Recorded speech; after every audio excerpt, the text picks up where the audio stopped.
हैं, एक आदमी आया था पुष्पी कार्यालय की ओर से, उसको ऐसा उपन्यास चाहिए और वो हमको इतने पैसे देने के लिए तैयार है, कुछ सस्ते किस्म का उपन्यास। और उस समय बुद्धसेन जी फाका कर रहे थे। इन स्थितियों में घर आए थे, महावीरन गली वाले घर में। तो बोले उमाकांत जी, लगता है कि हम ये कर लें, अब नहीं सहा जाता। तो हमें याद है, हम छोटे से पिताजी ने कहा तुम कर पाओगे ये?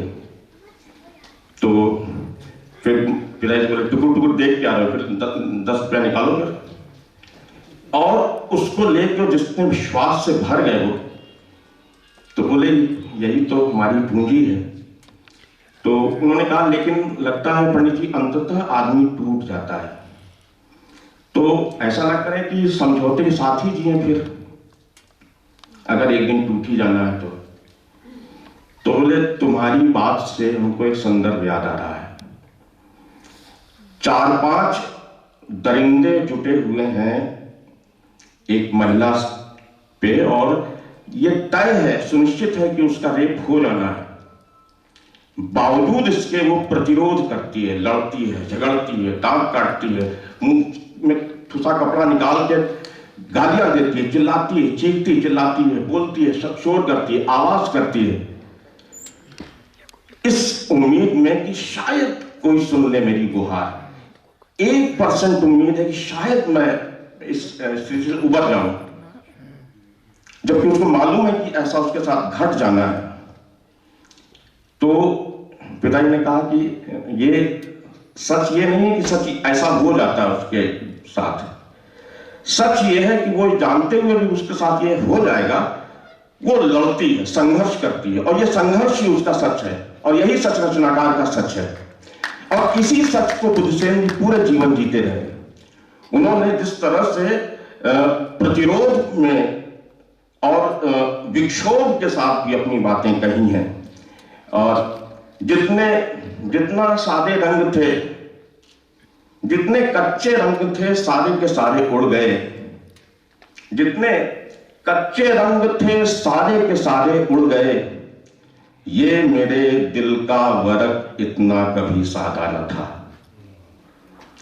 एक बार बंबई स्टेशन पे मिल गए, ऐसे ही किसी मुशायरे में गए थे, हम भी किसी सिलसिले से वहां थे।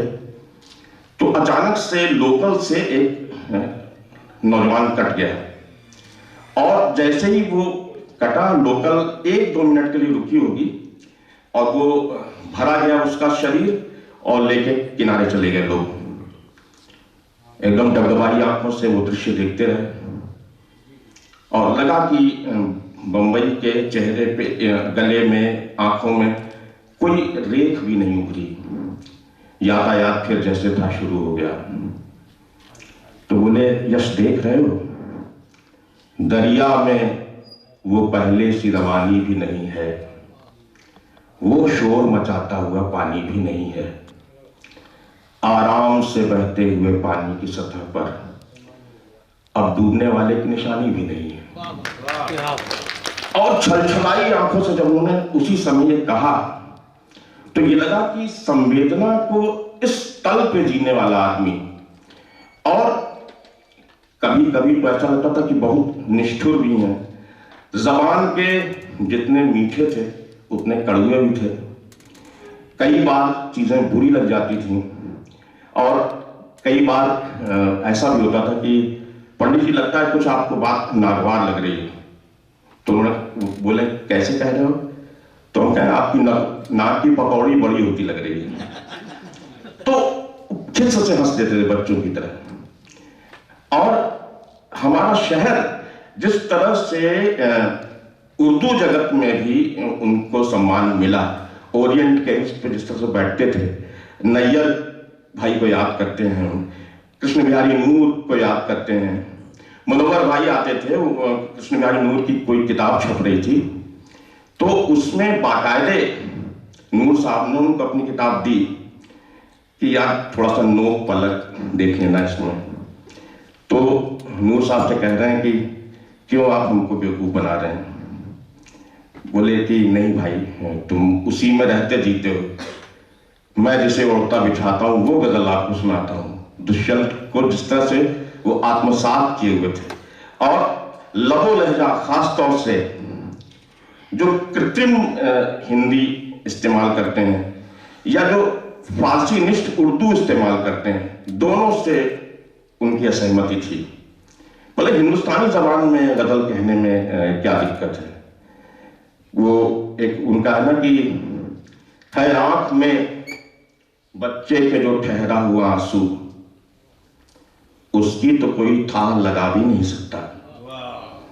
ये एक जज्बा और ये एक समय के साथ संवाद करने वाली मुद्रा, बतियाती हुई मुद्रा, लोगों के दुख सुख में खड़े होने वाली मुद्रा, और खास तौर से जब वो बेलाग होकर अपनी बात कहते थे, असहमति व्यक्त करते थे, तो उनके चेहरे पे जैसे एक अतिरिक्त तेज आ जाता था। उनकी मुख मुद्रा याद आती थी।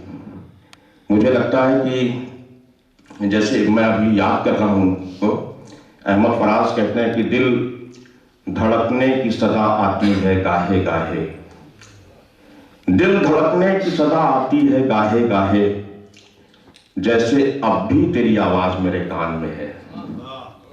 या उम्मीद फाजली का एक शेर वो अक्सर सुनाते थे। बोले यार अभी परसों तो आदमी मिला था अच्छा खासा, क्या हो गया उसको। तो बोले यार उम्मीद फाजली का एक शेर सुनो। कल उसकी आंखों ने क्या जिंदा गुफ्तगू की थी, गुमान तक न हुआ वो बिछड़ने वाला है। बुद्धि सिंह जी के जाने से ये शहर एक तरह से बहुत खाली भी हुआ है। बुद्धि सेन जी दोस्त थे। बुद्धि सेन जी पिता के न रहने के बाद पितृवत मिला करते थे। बुद्धि सेन जी, मेरी पत्नी यहाँ बैठी हुई है, बोले गुड़िया के हाथ का हलवा खाए बहुत दिन हो गया। बुद्धि सेन जी परिवार के लिए तरसते थे, इसलिए उन्होंने एक बड़ा परिवार बनाया। एक बड़ा परिवार बनाया जिसमें वो रहे, जिए, और उनका जीना ऐसा था जैसे कि यात्राएं भी याद आती हैं, भोपाल की, होशंगाबाद की, बंबई की। तो कहते हैं कि तुम गुड़िया से पूरी बनवा लेना और हम तुम्हारी चाची से आलू बनवा लेंगे, और दोनों भाई खाते हुए चले चलेंगे। और कोई सदरी ले, कोई टोपी ले। तो एक बार हमने कहा कि अगर शेर अच्छा है पंडित जी, तो बिना बहुत चीखे चिल्लाए भी हिट हो जाता है, चीखने चिल्लाने की क्या जरूरत है। तो बोले कि नहीं ऐसा नहीं है, हमेशा ऐसा नहीं है। कभी कभी तुमने देखा राहत भाई को, कैसा फुस सा शेर चिल्ला के पढ़ता और हिट हो जाता है। तो कविता केवल कविता पाठ तक नहीं है, कविता पाठ के साथ आपका परफॉर्मेंस भी होना चाहिए। आप जो बात कह रहे हैं अगर दमदारी से नहीं कहते तो वो बात बनेगी नहीं। तो कवि होने के साथ साथ गजल कैसे पढ़ी जाए, गीत कैसे पढ़े जाए, कैसे इम्फेसिस किया जाए अपनी बात पे, और खुद कई बार वो अपनी व्याख्या करने लगते थे। तो हमने कहा कि व्याख्या की क्या जरूरत है। तो बोले कि कई बार ना समझो को भी सुनाना पड़ता है ना, और तुम जैसा ना समझो तो और समझाना पड़ता है। तो चुटकी लेने की उनकी स्टाइल, उनका वो तरीके से अपनी बात कह ले जाना, महीन पने से। वो शब्द तो हम नहीं बोलेंगे यहाँ पे। किसी को हम समझा रहे थे, कह रहे हैं भैया जो बेवकूफ है उसको बेवकूफ है रहने दो, उसको भगवान ने बेवकूफ बना के भेजा है। तुम क्यों चाहते हो कि वो ज़हीन हो जाए, उसको अपने हाल पे छोड़ दो। और जब नैयर भाई के साथ उनकी गुफ्तगू होती थी, संजीदा गुफ्तगू होती थी, बहर पे जब बात करते थे वो दोनों, नैयर भाई ने वो शेर उसी दिन लिखा था, हम साक्षी हैं, फिर समंदर को हमने ठुकराया, फिर बहुत खुश है तृष्णगी हमसे। इस पे देर तक दोनों उलझे रहे थे, तृष्णगी और समंदर और ये सारी चीजें करते हुए। और फिर बोले कि आपके चक्कर में आगे की गजल मेरी रही जा रही है, आप पंडित शाम को मिलिएगा, इस समय आप जो दवा ले ली आपने, दवा लेके जाइए। शाम को जब मिले तो नैयर भाई 3-4 गजलों के साथ थे। शायरी का कंप्यूटर जिसे कहते हैं, जिसने नैयर भाई को देखा है वो जानता है। रफू के दाग भी छुप जाएं और गुर्बत भी, बना लो दोनों तरफ फूल आस्तीनों पर। ऐसे लोगों को याद करना, बुद्धिसेन जी को याद करना, ऐसा है जैसे हम गंगा नहा लें, जैसे हम संगम में स्नान कर लें। ऐसे लोग बहुत मुश्किल से आते हैं दुनिया में। महादेवी जी कहा करती थी कि भगवान जी के यहाँ वो सांचा ही टूट गया जिससे ऐसे लोग हुआ करते थे। ये तो तय है कि अब कोई बुद्धिसेन नहीं होगा, लेकिन ये किताब बुद्धिसेन होने का मतलब बताती रहेगी, समझाती रहेगी। पूरा साहित्य जगत, हिंदी जगत इन दोनों भाइयों का ऋणी रहेगा, भाई इम्तियाज अहमद गाजी और इश्क सुल्तानपुरी। ये पंडित जी की दोनों आंखें हैं और ये आंखें भरी हुई हैं। वो कहीं होंगे, कैसे भी होंगे, वो अपने जश्न को देख रहे होंगे, महसूस कर रहे होंगे। उनकी किताब केवल किताब नहीं है, ये उनकी रूह है, उनकी आत्मा है, उनकी जिंदगी का निचोड़ है, फलसफा है। इसमें ऐसे ऐसे शेर हैं जो मुहावरे बन गए हैं, और कविता का मुहावरा बन जाना बहुत बड़ी बात होती है। बुद्धिसेन जी हमारे बीच कविता के माध्यम से बहुत सारे मुहावरे छोड़ गए हैं।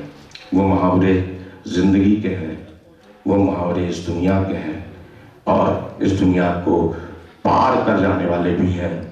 वो कहते थे, पुनर्जन्म के कंसेप्ट को उन्होंने शेर में बांधा है